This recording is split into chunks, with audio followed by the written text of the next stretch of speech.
Welcome to this technical guide on the Dyson V11.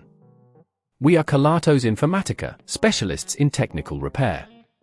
We collect your device from your doorstep, carry out a free diagnosis, and send you a quote before any repair. No phone calls, no trips to the shop.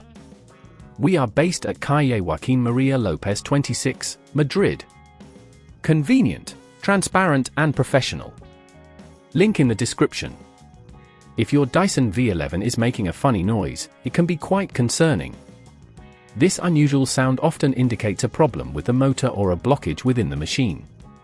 If not addressed promptly, it could lead to further damage, affecting the vacuum's performance and possibly requiring more extensive repairs.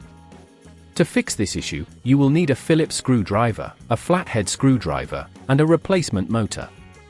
Start by ensuring your Dyson is unplugged and lay it on a soft surface to avoid scratches. To open the device safely, locate the release button on the top of the vacuum and press it to release the dust container. This will give you access to the screws underneath. Use your Phillips screwdriver to remove the screws holding the top casing in place. Be sure to keep these screws in a safe place as you will need them later.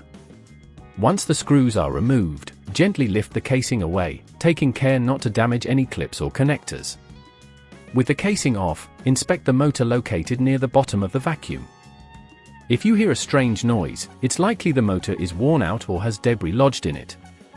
To extract the motor, disconnect the cables attached to it carefully, noting their positions for reassembly.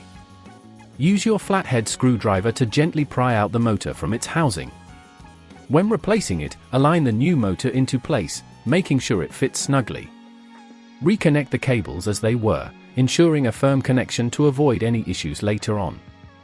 If at this point you feel it's getting too tricky, remember that at Kelatos we collect your device from your door and return it fully repaired. Once the new motor is in place, it's time to reassemble the casing. Carefully place the top casing back onto the vacuum, pressing down gently to ensure it clicks into place. Reinsert the screws you removed earlier, tightening them securely but not overly tight to avoid stripping. Finally, plug your Dyson V11 back in and turn it on to check if the funny noise has disappeared. If everything is working as it should, congratulations on your successful repair. To prevent this issue from recurring, regularly clean your vacuum, ensuring there are no blockages in the filters or hoses. Regular maintenance can prolong the life of your device and keep it running smoothly. If you'd rather not risk damaging your device, at Kelatos we collect, repair and deliver back to your door anywhere in the UK. Link in the description.